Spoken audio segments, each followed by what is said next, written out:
a silhouette of a person on one of the walls. Huh? Alright. Hold on, let me situate myself. What's up, y'all? How y'all doing? What's up, y'all? Where did these videos come from? Thumbnail looks like, I mean, we'll find, y'all can see right there, Ghost Hunters. So it's like, you know, that kind of stuff. Y'all said y'all like the longer videos. This is a longer video. This is also something that interests me. I mean, right? Like, come on, let's be honest. Like, this is, I mean, I'm gonna be honest with y'all, you know? And y'all like, I think y'all like me a little bit, right? I don't know, I love y'all. I don't know if y'all love me. I mean, hey, I hope it's not a one-sided street, because, man, don't you hate that? Don't you? We're gonna stop that. This has deeply disturbed viewers since it emerged in the year 2000. The catacombs were originally used for limestone mining way back in the Roman era, but when cemeteries in Paris began to overflow in the late 18th century, the French government exhumed the bones and bodies from overcrowded cemeteries and buried them in the catacombs. Little Caesar? Over time, the catacombs became a curiosity for locals and visitors looking to catch a glimpse of the more than 200 miles of tunnels that stored the remains of over 6 million people, and they were open to the public in 1809. Today, the catacombs are one of the most important tourist attractions in Paris, even though only about 1% of the network of tunnels is mapped and open to the public. Most of the tunnels are not structurally sound or safe enough for tourist activities, and it's actually illegal to access the unmapped parts of the catacombs. But this hasn't stopped hundreds of locals from exploring the seemingly endless network of underground tunnels. For several decades, French authorities have done everything in their power to cover the hidden entrances to the tunnels, but people keep finding manholes and secret access points throughout the city that lead to the off-limits areas of the catacombs.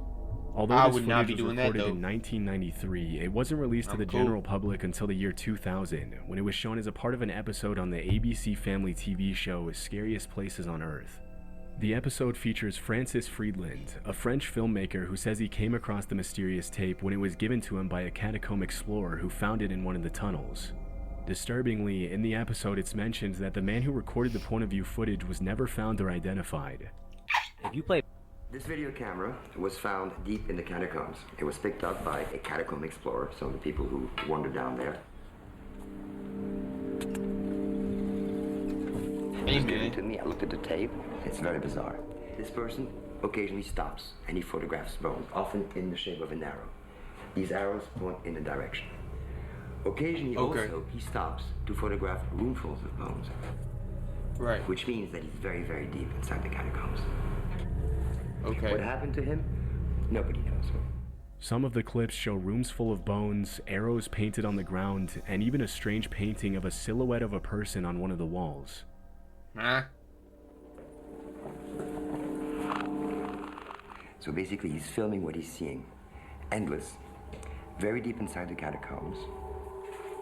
View shots, other than their pictures of bones. Human bones. These were the poor Parisians who died over the last 1,000 years. He just grabbing that like that? That's crazy. I ain't gonna lie. I ain't grabbing nobody's femur. Skull. At times you'll see there's signs. Painted signs on the wall, which is not uncommon. People have been painting in the catacombs for centuries.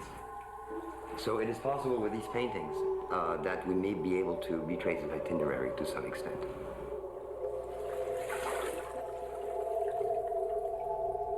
He's just walking in water. At one point in the footage, the man's breathing becomes faster and he begins to run, as if he was trying to get away from someone or something.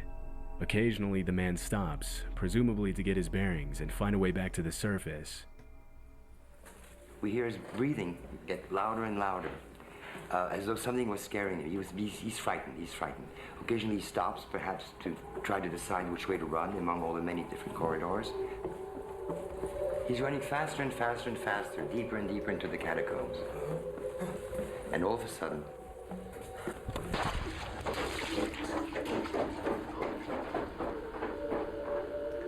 and it keeps rolling until it runs out of tape. As the footage progresses, he runs faster and faster, until suddenly he drops the camera on the ground, where it continues to film until the tape runs out. Do y'all see it? After analyzing the video, Friedland explained that the room's filled with disorganized heaps of bones, and the fact that there's little to no graffiti on the walls of the tunnel meant that the man who recorded it would have been extremely deep inside the catacombs. Yeah. Determined to unravel the mystery of what had terrified the missing man, Francis Friedland ventures into the catacombs with his crew. After comparing the footage to what they were seeing inside the catacombs, Friedland and his crew estimated that the missing man had been exploring the tunnels at around 300 feet below street level. At that depth, if flashlights or other light sources malfunction or run out of battery, the chances of getting out are pretty much zero. Oh. At one point during the episode, the crew's flashlight batteries begin to run low, and Friedland decides to give up the search, but then realizes that getting out is going to be much more difficult than getting in. Suddenly, Francis spots the same painting on the wall from the original footage, and after walking through the tunnel, they find the same room full of bones from the video. Ooh. Despite these discoveries, they couldn't find whatever had scared the explorer who recorded the footage, and in the end, Francis and his crew give up and decide to call off the search after spending 12 hours underground. After the episode was released, thousands of viewers took to online forums to discuss possible theories regarding the footage. One of the most widely accepted theories is that after losing his way and realizing that he was probably not going to make it out alive, the man panicked due to claustrophobia and began to run, not knowing what else to do. But this theory wouldn't explain why he would drop his camera, one of his only sources of light. This fueled the possibility that the man had seen another person inside the catacombs. In the last few decades, several catacomb explorers have reported being robbed while they were inside the tunnels. If the man unexpectedly saw another person so far below street level, he may have feared the worst, which would explain why he began to run and drop the camera. Yeah, but another popular theory is that the man saw something else that scared him. Scientists have explained that when the wind blows through the cracks in the walls of the catacombs, it makes an extremely low frequency noise called infrasound, or as it's sometimes referred to, the ghost frequency. This sound is normally inaudible, but the extreme bass sound has been demonstrated to create a range of bizarre effects in humans, from chills to anxiety to extreme sorrow. The ghost frequency is also known to make the human eye vibrate slightly, which makes people see shadows out of the corner of their eye. What the and coupled with the strange sensations the frequency creates in people, it's not hard to see why the man could have thought he saw something down there with him. No, next, I don't care. Searching for creepy videos on YouTube in the past. The story of Mirjana Mortigard Glesgård first okay, hold on, I gotta go on back. YouTube Dude, in what the are past. these? What is that? The story of thumbnail? Mirjana Mortigard Glesgård first emerged in 2008 when a 20-second Harbor video View with the same Motel. title Y'all want me to spent watch time that one? searching Hold on, let's go back. It was never 300 feet from the origin of this unsettling footage remains Gorv. Like Jesus. Mirjana Mortigard Glesgård. The words Mirjana Mortigard Glesgård might sound familiar if you've ever spent time searching for creepy videos on YouTube in the past. The story of Mirjana Mortigard Glesgård first emerged in 2008 when a Man, there was a point in time. 20-second video with the same title was uploaded to YouTube by a random channel called Urwitzy. After the video was taken down by YouTube for unknown reasons, it was re-uploaded in April of that same year. The video in question shows a man with a mustache in front of a red, cloudy background, staring intently at the viewer while an unsettling, high-pitched drilling noise plays in the background. Anyways, what was it? I kind of don't want to look at him. Background. Oh, hell no. No, he playing it. No. Blank. I've heard about this one. I've seen this one. I don't okay. I forget the story. Wow, you see that? I developed a speech impediment. You know what? Let's just watch it. BlankRoomSoup.avi is a strange video that has been on YouTube since 2005 and has received attention from some of the largest horror channels on YouTube on account of it allegedly being a leaked deep web video. This is what it looked like.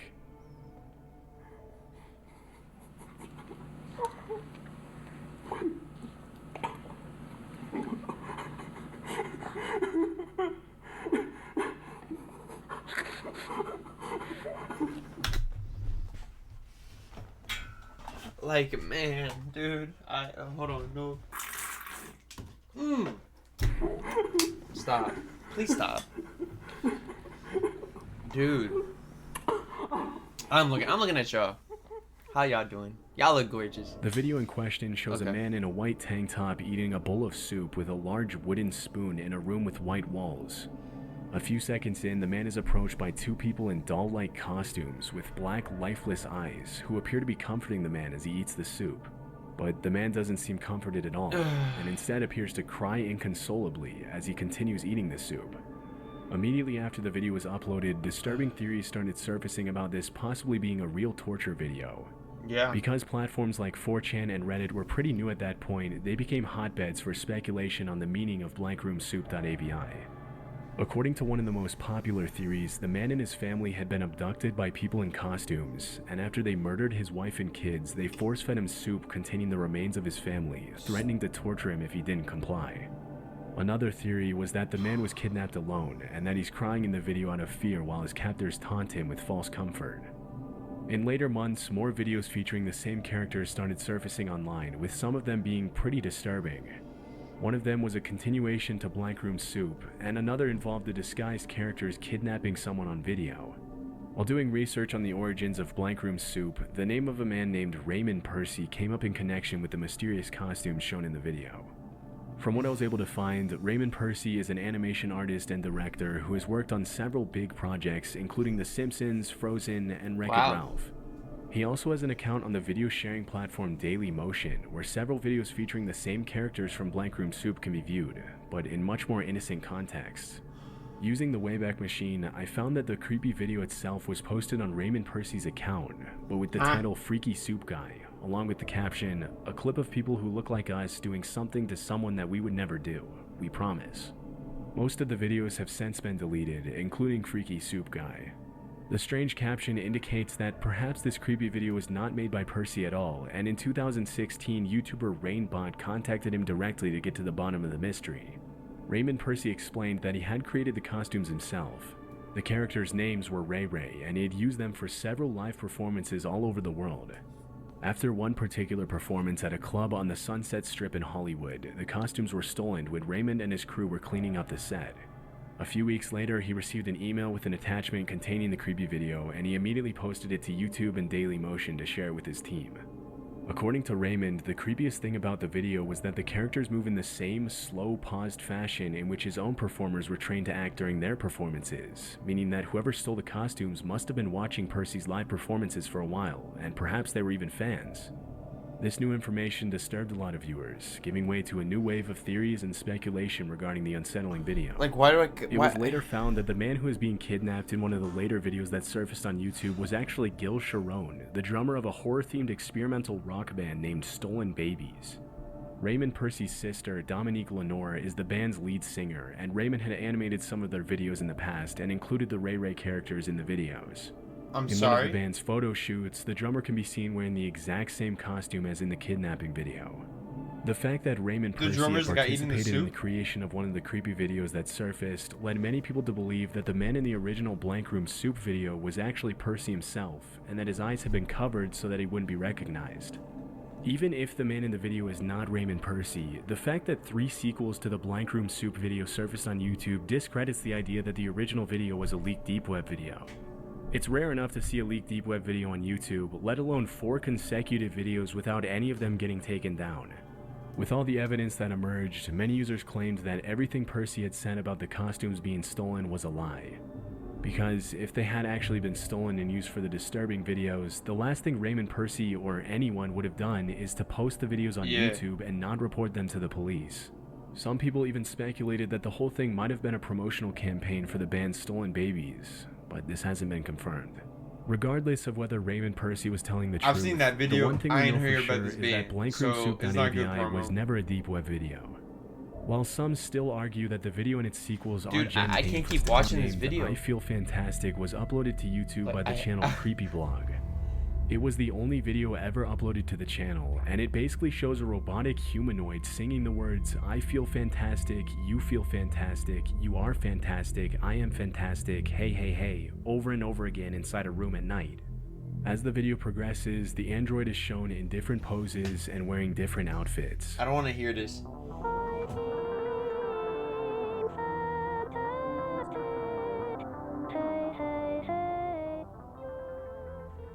At one point in the video, the robot starts singing more mysterious lyrics, like "Please leave, please me," and "Run, run, run."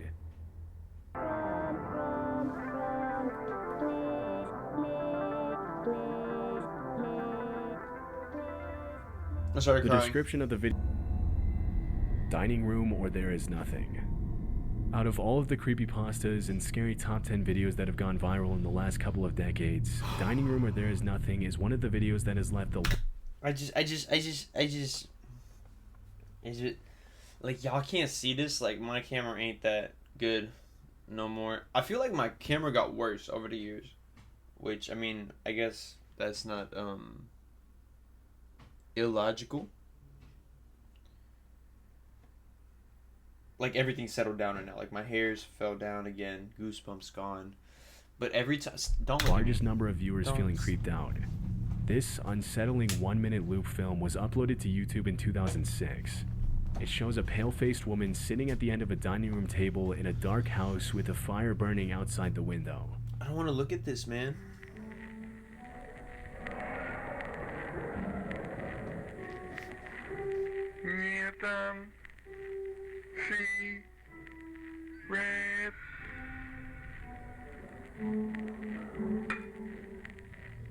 After the woman opens her eyes, she says the words, "There is nothing," backwards. She then shoves her face in a bowl of food as the camera pans out to show the rest of the room. The video then plays in reverse, and after the woman raises her head from the bowl... Y'all see that? Y'all see that? That looks like hands. Or something there. I don't know. That's not eyes, but she that's repeats the words, "There is nothing," this time in normal order. I don't like that. The video ends with the chilling image of the woman closing her eyes.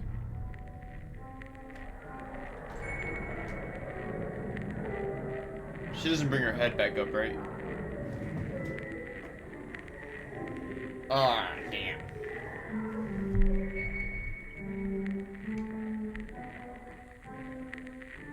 There is nothing.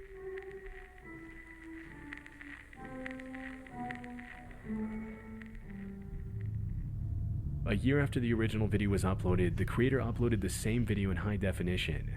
Since the original upload, Dining Room or There Is Nothing has received almost 10 million views, and the haunting video has become a classic in the online horror community. The creepy nature of the video created a lot of speculation in online forums and social media platforms, with several users claiming that whoever watched Dining Room or There Is Nothing would be cursed. The intense stare of the woman and her cryptic message have continued to terrify viewers to this day, and even if there are countless other videos online that could be considered creepier, many people have reported that something about Dining Room or There Is Nothing has made them feel especially unsettled. After seeing how much attention his video was getting, the uploader created a website where he talks about the meaning of Dining Room or There Is Nothing, saying, "This piece was inspired by a personal paradoxical desire for empirical proof that there is nothing on the other side of life. I wanted to blur the distinction between the two states, and to state the paradox by showing someone who is coming back from life or death and denies its existence, thereby fulfilling the paradox." Despite the unsettling nature of the video and the fact that it has haunted millions of viewers worldwide, Dining Room or There Is Nothing is just a short film created by David Earl, a communications professional with a passion for experimental films. The woman in the video is Leah Porsager, a Danish artist who frequently participates in projects related to esotericism, such as this one. Even if it was just an art project, Dining Room or There Is Nothing has become a classic video in the online horror community since its original upload 17 years ago.